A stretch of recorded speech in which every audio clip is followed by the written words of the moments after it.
Okay, perfect. I think we can get things going here. First of all, I want to thank everybody for joining us here today. My name is Matt Murphy. I'm the Vice President of IBISWorld's Commercial Banking Division. I'm joined by Jim Furman, who is our Client Services Manager, as well as by Mark Trinkle, who's the Chief Growth Officer at Anthony Cole Training. The title of today's webinar is Accelerate Your Sales Cycle with Pre-Call Planning. And really the goal of this webinar is to get together some of the folks that may have used Anthony Cole's sales training in the past, as well as bankers that use IBISWorld's industry research for pre-call planning. Some of you might use one, some of you might use the other, some of you might have used both in the past, but really wanted to talk about the importance of pre-call planning as a way to speed up the sales cycle for bankers and relationship managers. So it's really going to be the main objective of the conversation today. We are going to take any questions in the chat box, but I know we've got a pretty loaded session. So if we don't get to any questions, we will 100% follow up on those questions via email after the webinar.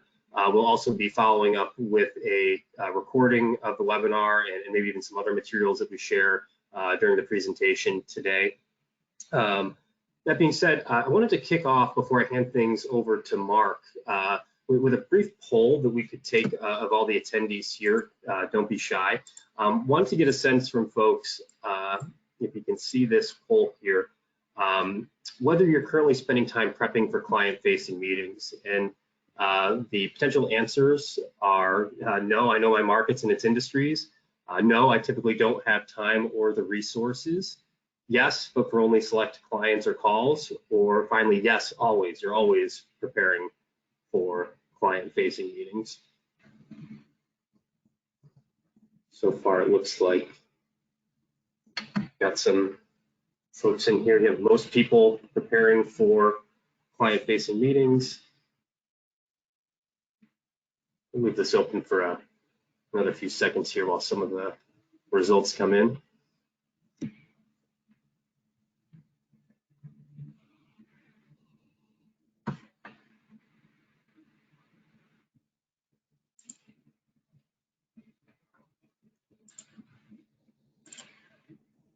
All right, great. Let's take a look here.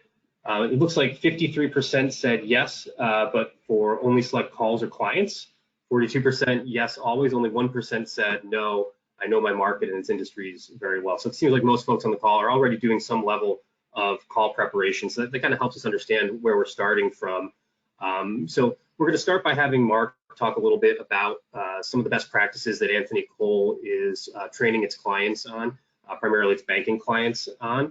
And then Mark is going to kick things over to Jim and I, and we're going to talk a little bit about why industry research is important when preparing for client-facing meetings. Mark works with banks all over the country of varying shapes and sizes, primarily with their frontline sales staff, teaching them a lot of things he's about to share with us now. So without further ado, Mark, I'm going to give you the control I think you already might have, and take it away. Thank you very much for that introduction. You know, one of the things that I think is overplayed today is when people get on a broadcast or they're at a meeting, they're speaking at a conference, and they use the E word, the excited word. So I'm not going to do that. I'm not going to use the E word. What I'm going to say is we feel really good about the relationship that we have been able to carve out with the fine folks at IBISWorld. From the minute we saw the product demoed for us, it opened our eyes to the possibilities that could be out there in terms of the synergies between our companies. Because at the end of the day, IBISWorld is all about what Anthony Cole Training Group is all about. And that's making lenders more effective at having stronger conversations and differentiating themselves in the marketplace and causing the prospects they meet with, even if they never become a client, to really see the value that was brought through the conversation.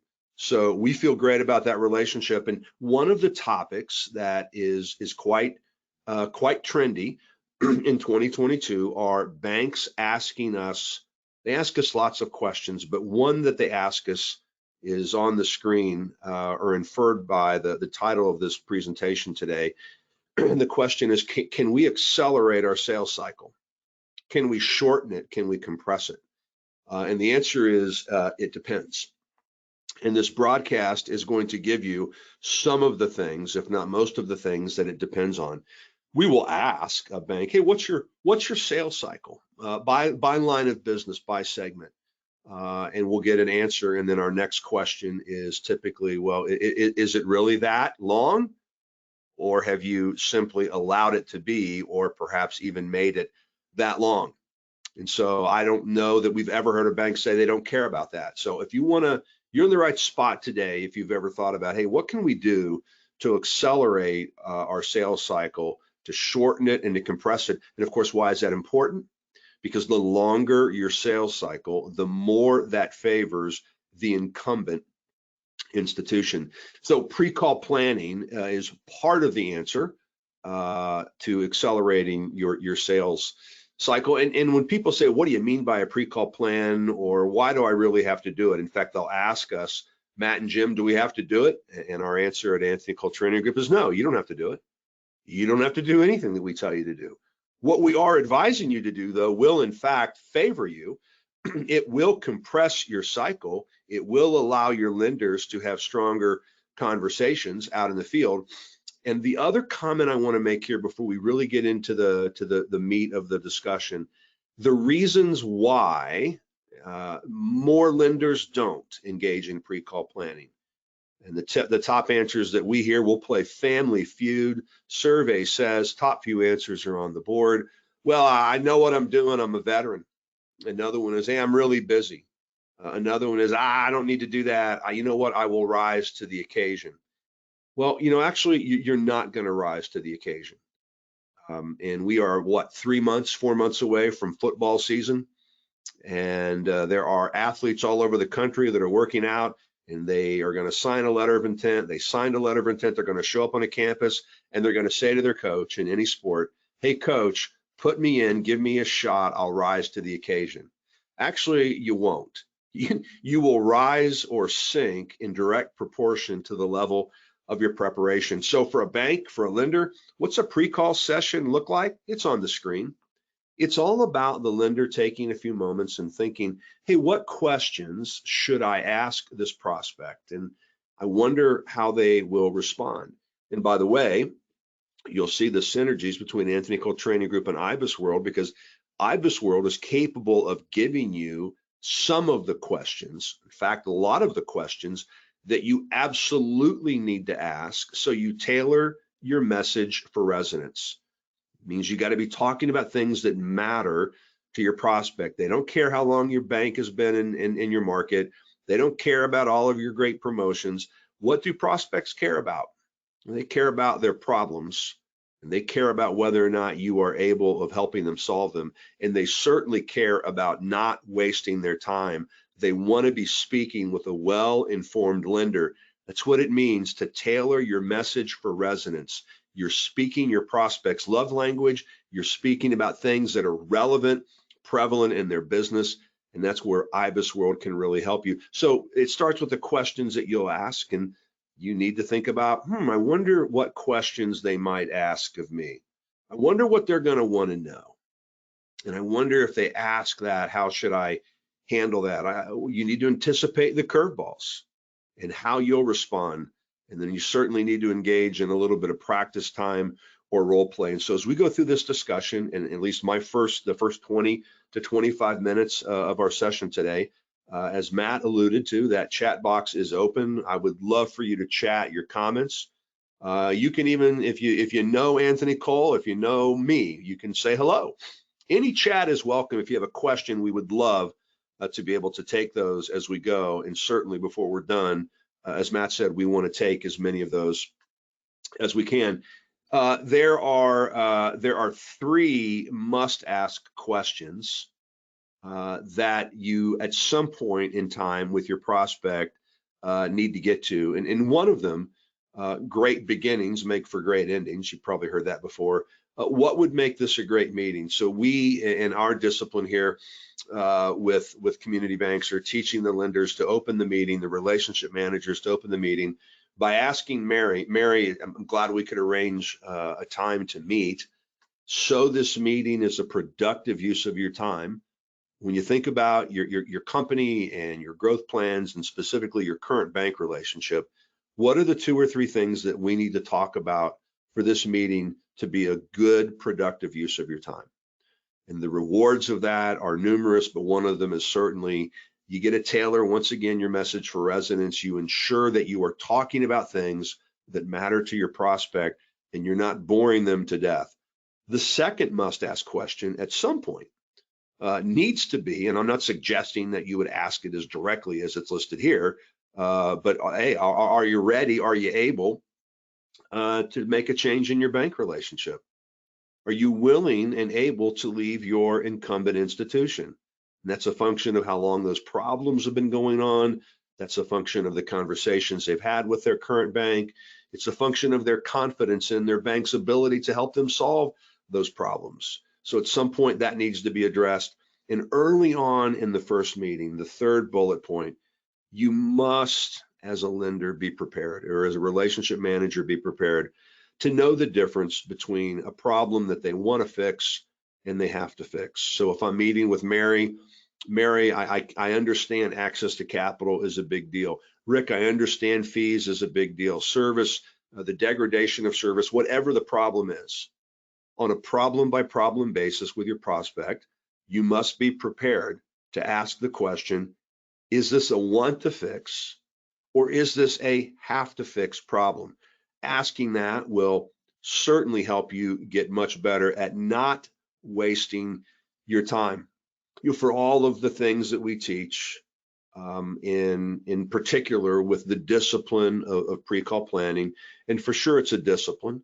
It's not pleasurable to do. People are on the fly, they're busy. It does require an amount of discipline to carve out the time to have that short meeting before the meeting. But of all of the things that we teach, and pre-call planning is at the top of the list, so is this slide. And we call this the drill down technique. These are the drill down questions. And these are the questions that you as a lender or relationship manager should be thinking about asking. And why ask them? Because these allow you to drill deeper and deeper into the discussion so you can then ask at the right time the question, is this a want to fix problem or is this a have to fix problem?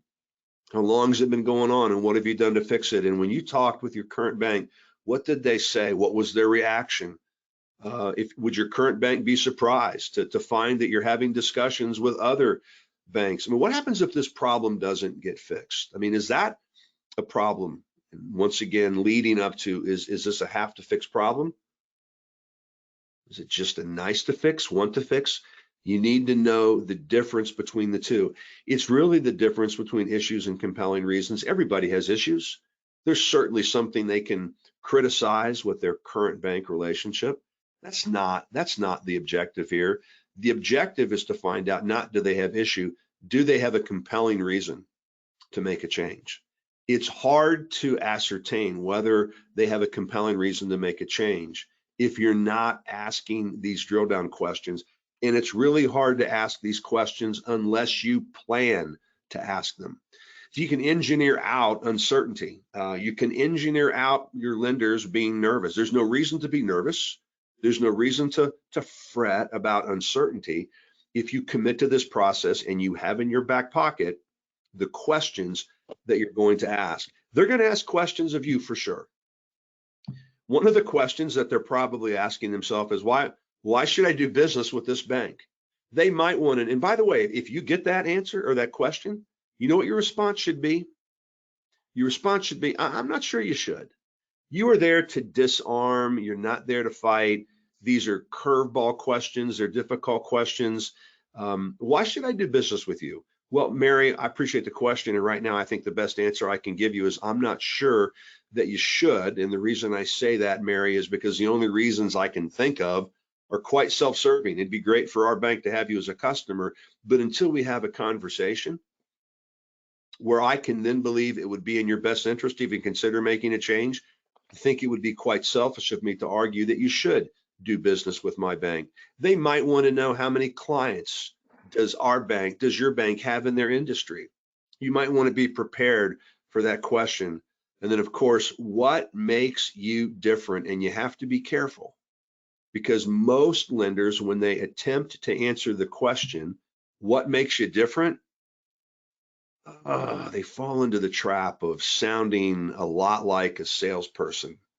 Nobody really wants to meet with a salesperson. Nobody wants to be called on by a salesperson. They want to be helped. They don't even mind your prospects I'm referring to. They don't even mind being challenged, but they do mind having their time wasted. So be careful. You should be pretty tight in your response if you're going to take a run at answering the question, what makes you different? Just be careful that you're not sounding like a salesperson, and also be careful that you're not sounding like every other salesperson and every other banker as they attempt to answer the question. One of the threats, it was in Texas this week in the Austin area and working with a bank down there, and we were talking about that one of the great threats for lenders is the commoditization of banks, the belief that, well, if you looked at one bank, if you've seen one bank, you've seen them all. Well, our client there doesn't believe that's true. I don't believe it's true for them, nor do I believe it's true for you. But if you go around doing and saying what every other lender is doing and saying, then you do start to appear, even if you're not, you do start to appear to be a commodity. You know, curveballs. I grew up with a love of baseball, and I enjoyed playing the sport. But as I got older and the pitchers got a little better, I couldn't hit the curveball. The straight pitch, I didn't like it too fast, and I didn't like it if it was going to hit me. I could deal with those, but I can remember, I still remember his name, Scott Bush, the first kid in our Little League baseball system back in the 70s, who demonstrated the ability to throw a curveball, and he made me look foolish. Well, curveballs can make lenders look foolish, and curveballs are questions that you did not anticipate. Here's a really good definition of a curveball. It's a question that you really were hoping the prospect would not ask you.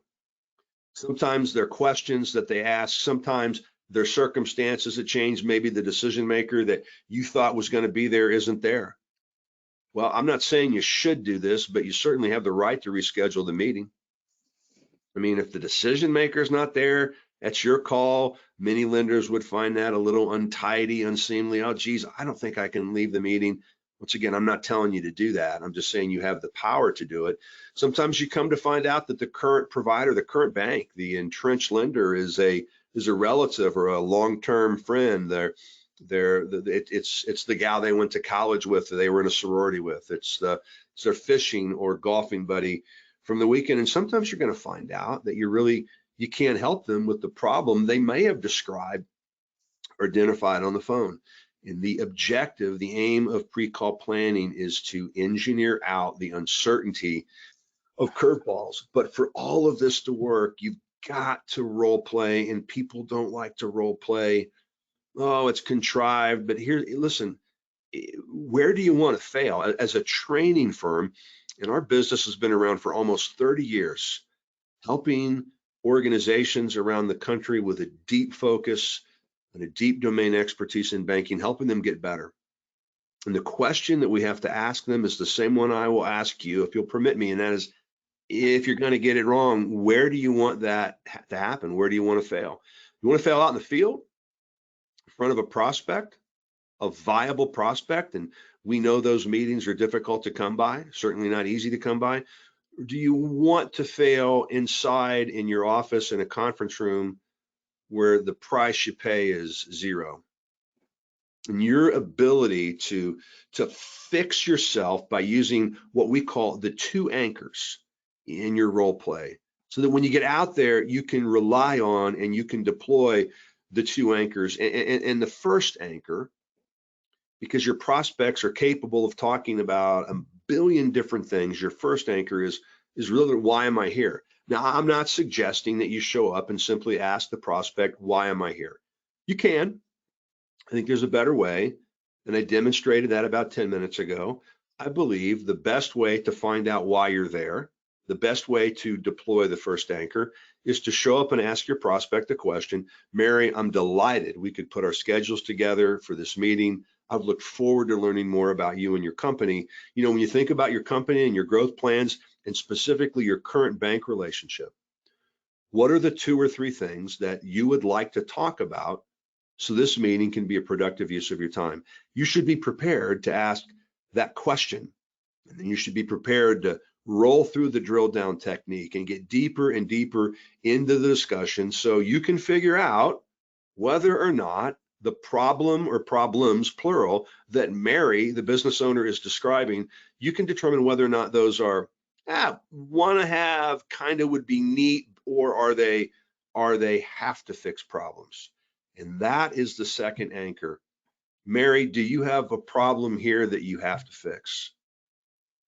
On a scale of 1 to 10, Mary, how urgent, how important is it to you that you fix these problems? And we're covering so much at such a quick rate here. Could I just get you to think about these anchors? Why am I there? Okay, it's to talk about real problems that this prospect is having growing their company in a very challenging economy. And then I got to help them figure out, is this a like to fix problem, or is this a have to fix problem? And here's your checklist for the pre-call a strategy session. In just a minute, my email address and my cell phone will pop up on the screen, and you are welcome to reach out to us. It would be our delight to help you in any way we can. Notice what I didn't say there. I didn't say it would be our delight to sell you anything. I said it would be our delight. It would be our honor to help you. Get you a pre-call strategy checklist. If you need to ask us some questions, you are why we exist. This is an example of a pre-call strategy checklist form that we have found to be quite effective because it gets the lender ready. Hey, what are those questions? What are my sales strategy questions? What are the questions I think they're going to ask me? What are the curveballs? What are the questions they could ask that would make me really, really nervous? And at the top of that list again is, well, how many landscapers do you have? How many machine shops do you have? How many restaurants, whatever the industry might be? You know, there's a high likelihood that those questions are coming, because if you want to optimize your sales cycle, and if you want to shorten it, and you want to compress it, then these are the 11 attributes that you need, that your lending team needs. I'm not going to read to you because I think you can all see them on the screen, but these are the 11 factors that will allow you with confidence to believe, you know what? Yes, there is something we can do to shorten the sales cycle, and I want to shorten it because I know that favors me at the expense of the incumbent, because the opposite of that is true. The longer the sales process takes, the more likely it is that prospect is going to remain with the incumbent bank. If you don't have those factors, it's really hard to figure out what you need to do to compress your sales cycle. The data that allows us, let me back up, the data that allows us to make this conclusion, that yes, here are the 11 factors, and you know what, they're really a part of an overall bigger story of attributes that need to be present for your lenders to be effective. And one of the offers that we are going to make, and are happy to do so in conjunction with our friends at IBISWorld, is if you're on this broadcast today and you'd like to know how that stuff plays out at your bank, how your bank compares to the banking, the average scores for banks all over the country, both on the 11 factors that optimize your sales cycle, as well as a host of other things regarding selling value and hunting and prospecting and building relationships and closing deals. If you'd like to know that, we're happy to get you this information by leading you through an assessment process that we will do for you at no cost and with no obligation. So before I hand this back over to Matt and Jim, I just want to make certain that you understand the value of this information and how it will help you identify how good are your lending teams today at mastering these 11 factors that will allow you to optimize your sales cycle. So if you like that, if you're interested in that, here is my email address as well as my mobile number. And I'd love to hear from you, or you can reach out through IBISWorld if you prefer, if you know them and don't know us, but it would be our delight to help you. And the reason that that stuff is important is because it's really hard to change something that you can't see. Really hard to change what you can't see. So if you think this is important, you'd like to go about changing it, the first step is not changing it. The first step is seeing it or having it identified for you and brought to the light of day. So if that's a conversation that you'd like to have, and remember the rules. Rule number one is you don't have to pay for it. I know it sounds crazy, but we feel an obligation to give back to banks who have been very, very good to us around the country. And then the other question, it does not obligate you to do anything. We'd love to help if you think that help is needed. So with that, I'm going to turn this back over to Matt. Thanks, Mark. Really appreciate that. I think the thing that really jumped out to me and what you said there was about bankers having the confidence when they walk into those initial meetings with clients and not worrying or not fretting. And I think where IBISWorld can be a big help in that part of the process is essentially, you're never going to know the ins and outs of your client's business in that first meeting or in that first call, but being able to know their industry can be just as powerful if you're just starting to get to know them. So just want to make sure that I'm sharing the right screen here. Can everyone see that? Matt, if I may, just one more thought there. That's what I mean, and I alluded to it, tailoring your message for resonance.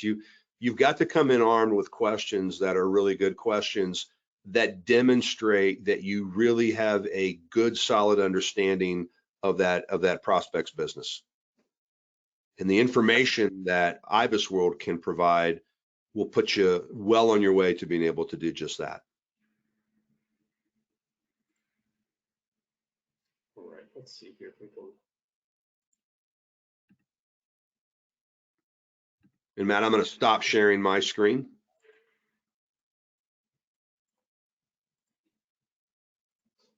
All right, well, let's get the appropriate screen share here.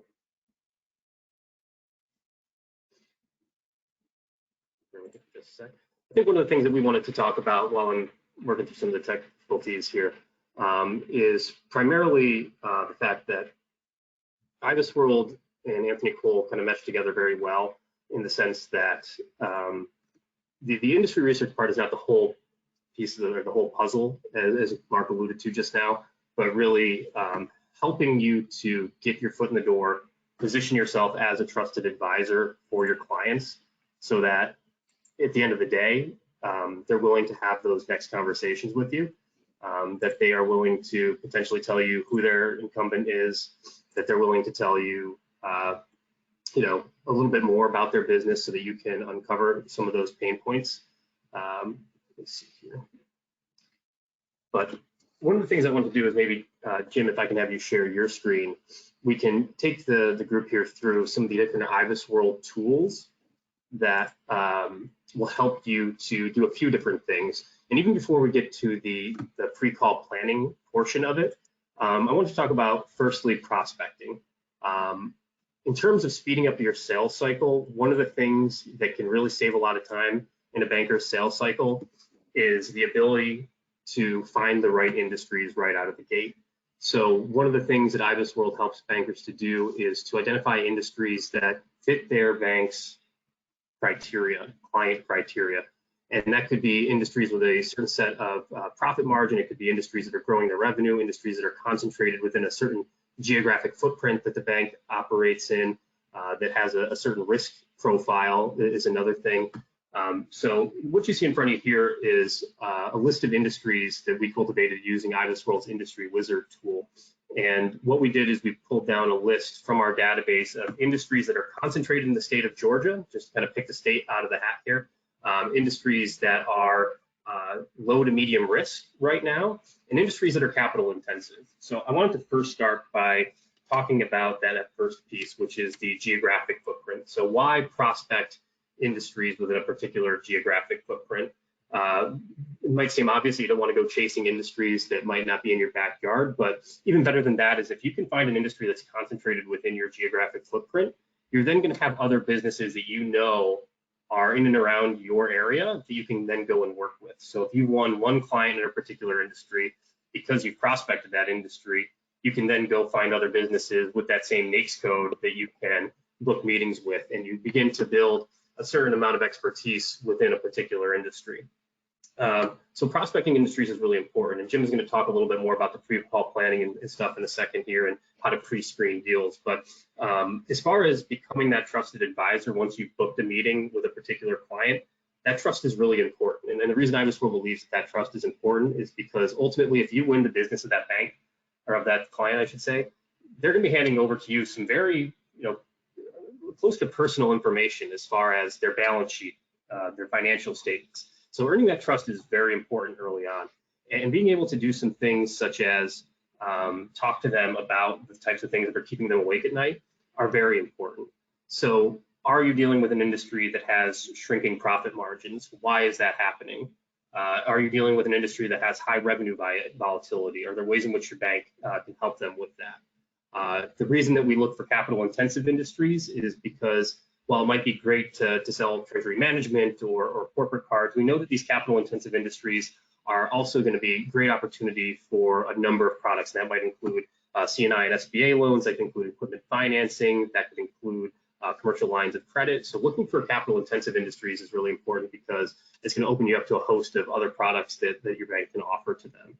So really where IBISWorld helps is in the prospecting of these industries, as you can see from this list here, going into our database and being able to find industries, or like even going to Google and doing searches. This isn't meant to be an IBISWorld commercial, just finding those industries that you know fit the core client criteria of your bank. And then, once you've booked the meeting, being able to go find those pain points or those industry trends that, might be troublesome to your bank. Mark talked a lot about finding the the long-term problem that is fixable, or is it a must fix. That's something IBISWorld can help you do, or industry research in general can help you do. And then the last thing, and Jim is going to touch on this a little bit, is the pre-screening of a deal. We talk about accelerating the sales cycle. Pre-screening is something that we've heard a lot more from bankers over the past 5 years or so. And what we mean by that is, when you're working on a deal and you're beginning to hand that loan application over to your underwriters, taking a look at the industry trends and knowing ahead of time that it's going to be a deal that your underwriters are comfortable with, knowing what industry metrics they're going to use to benchmark your client against. So making sure that their profit margins are in line or better than the industry averages, making sure that it's an industry with lower risks than other industries is very important. So pre-screening the deal is something that's become more and more important over the years. So it's really 3 avenues here, to speed up the sales cycle. You want to find the right industries right out of the gate and prospect in the appropriate places. You want to prepare for those meetings appropriately by having questions about the industry statistics that you can share with your clients. And then lastly, the pre-screening of the deal, where you can feel comfortable handing that loan over to your underwriters, knowing that everything about your client's financials is in line or better than the industry. But Jim, I'm going to kick it over to you. I know you've got the industry wizard up here. Maybe talk about how you can actually navigate IBISWorld to find some of that information. But if anyone has any questions about anything that Jim shows here, please, just like with Mark's session, throw it right into the questions there. And if we don't get to it by the 1:45 mark, we will 100% be following up via email. Awesome. Thanks, Matt, and thanks, Mark. With the industry wizard on the screen, with the next 5 to 7 minutes, we will. Can you all hear me? Yep. Oh, okay. With the next 5 to 7 minutes, we'll go through how to prepare for those calls, everything from prospecting, as Matt and Mark touched on, through the pre-call planning and even that pre-screening. Now, the industry wizard, what this tool is capable of doing is making short lists of IBISWorld's over 1,500 industry reports, and that's all based on the criteria you'd like to use. So Matt laid out, we want to look for those ideal industries of low risk, high capital intensity, and you can add in any sort of other measurables and metrics you'd like. In the example we chose, and how to save time when accelerating that sales cycle and finding the right prospects to target. We've narrowed down a list of 1,500 industries to 33.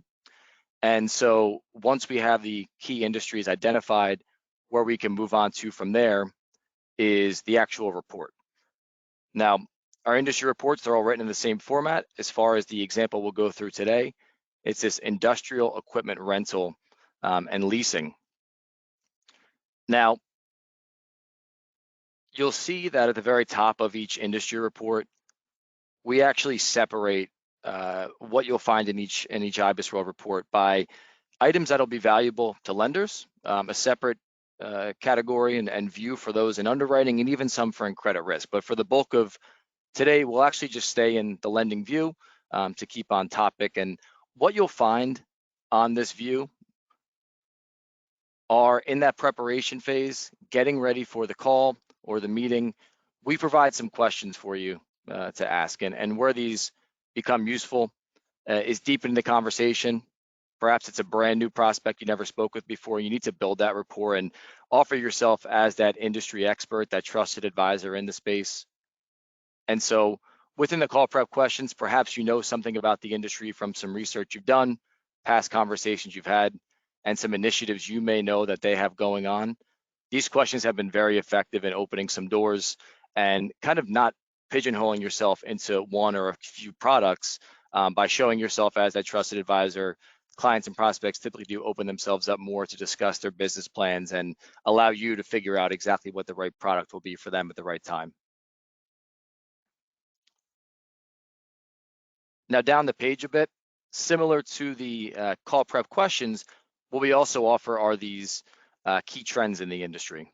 So again, aligning these with what you may know about the client and whether it's be their website or some news publications you may have read about them, you can make really timely outreaches based on industry trends. And even similarly, to avoid those just checking in calls or, hey, how you doing? These key trends are great for providing really targeted outreaches to challenge your prospects and clients on what's going on in the industry, to present them with trends they might not have thought about before, and helping kind of build a path from where that first conversation starts into a solution that you can provide them. And I know this might be a separate topic in and of itself, but marketing is another thing too. You know, are you marketing yourself, or is the bank targeting certain industries with marketing? A lot of IBISWorld's clients are using us in that capacity to create email blasts or even webinars like this. They're geared towards clients that they have in certain industries. So, you know, having those types of pain points that are, you know, occurring within the industry, showing up in the subject lines of emails that are going out can be much more eye-catching than just your typical, hey, wanted to reconnect, or hey, wanted to follow up on my previous email. Thanks for that, Matt. With the last few sections here that have been very helpful in that prospecting stage and in that pre-call planning, IBISWorld offers for each industry a business locations map, so a geographic heat map. You'll see the 4 metrics at the bottom that'll be provided in every single case. That will allow you to really quickly size up the market, whether you're working with a national client or more of a regional or even a very local client. You'll be able to quickly drill down. We used Georgia earlier, so why not continue with that trend? You'll be able to drill down into the state level, and the data below will all change and adjust to allow you to have really metrics-based conversations to challenge, again, your prospects with what their own market looks like. If they're looking to expand operations into a new county, perhaps, you could back yourselves up quickly with that information on their markets and within their industry. And that is also provided all the way down to the county level. And finally, one of the nicest tools that IBISWorld provides are these financial ratios and borrowing cost considerations. We know that within those first few conversations, some of the most difficult, challenging thing to uncover with the client are their financials. Now, these financials are for the entire industry. If you were to select Learn More here, you'll be brought to a full breakdown of about 60 different ratios and data points where you can filter to a client's specific revenue size. However, presenting these on these early calls, again, shows you that you've done your homework in the industry, you know their industry very well, and will in many cases get them to open up more about potential solutions you could provide to them, be it cash flow solutions, if you need to work on payables or receivables. We offer a full selection here of ratios. And one of the questions we often get is, can I show this information to my clients? And usually it's kind of a 50-50 split from what we hear, is that a lot of bankers will look at this information, they'll jot down some notes ahead of a meeting, and they'll really want to position themselves as the one that's done all this research, and they're the ones that can be there as more of a consultant to their clients and even just a banker. But others have told us that they like to print these reports out, and they'll bring them as a conversation starter. Hey, our bank subscribes to an industry research platform that helps us understand the industries that we lend to. Here's what this third party, unbiased resources is saying about your industry. Here's what the industry averages are. Are these in line or out of line with what you're seeing in the market? Are these in line or out of line with your financials? And then even leaving it as a value add after the fact, leaving them a hard copy of that. IBISWorld, at least, is always happy for our clients to use it. If it's you delivering value to your clients, you can certainly use our industry reports as a value add leave behind for your customers. And now, as for the last piece of the puzzle here, we've done the prospecting, we've moved into the pre-call planning, some questions, trends, and market analysis. The last piece here is for the pre-screening. And so what's great about IBISWorld and how our website is segmented out is that we also provide best practices for our underwriting population out there. So what you'll find in the underwriting view, separate from the lending view, is definitely more metric-based, more numbers-driven. You'll see it starts off with our risk report. And this is an item that underwriters and credit teams will use heavily to measure the ongoing risk within an industry. That takes into account short-term revenue growth. It looks at external drivers in an industry. We evaluate the industry structure. And within the report itself, as you're passing this along to credit teams for that approval and to accurately price the loan, we provide a full text analysis of exactly what's going on from a risk perspective. So in your analysis, as you're passing this information along, would definitely recommend providing this information to your risk teams as a way to justify why you believe that this business loan is a good one to go ahead and bring on board. We actually had a client of ours from for Citizens come in and actually run a training for our folks at IBISWorld not too long ago.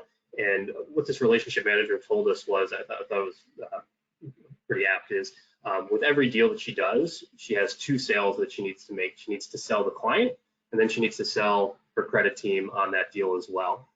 So that pre-screening, that putting together the loan package, but also including what you know about how your client compares against the industry and what strengths that they have within that industry, what opportunities they're taking advantage of within that industry, is just as important as all the paperwork that goes along with it, just as important as providing some of those client financials along with it. You want to position your deal as best possible with the credit team so that you know that they're not going to be coming back to you with additional questions that then you have to go back to the client. And again, that just draws out the sales cycle. You want to make sure that the credit team has everything that they need to make an educated decision on the loan well in advance of you then having to talk to the client again. Excellent. And just to round things out very quickly with the last minute we have here, is an article we put together, IBISWorld, about on a monthly basis. We do put out a media piece looking at some of the key trends across the industry. This article was actually built using our Industry Wizard tool, and it's available on the website now for any subscribers, and we'd be happy to provide it to any non-subscribers today. But looking at some of the lower risk industries that are more capital intensive that you may want to look forward and target for the rest of 2022 and moving forward. So tying everything together, this is something you could also leave behind with some of your clients and prospects. But as for the pre-call planning, the prospecting and the pre-screening, that about wraps it up. So I'll pass it back to Matt.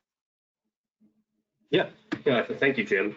Mark, I'll ask you if you have any closing remarks. I do know that we are coming up right at 1:45, so I want to be mindful of everybody's time. I know we had a couple questions that did pop up into the question box there. We will be following up with everyone individually via email after the fact. But Mark, any closing thoughts from you? Yeah, just one. As a lender, when you call on a prospect and that meeting is over, and the only thing that prospect can see are the taillights of your car, they're going to be thinking one of two things. They're going to be thinking, I could have closed my eyes, and that could have been any lender from any bank, or they're going to be thinking that gal or that guy was different. They ask me questions that my current bank has never asked me. They ask me questions that no other banker calling on me has ever asked me.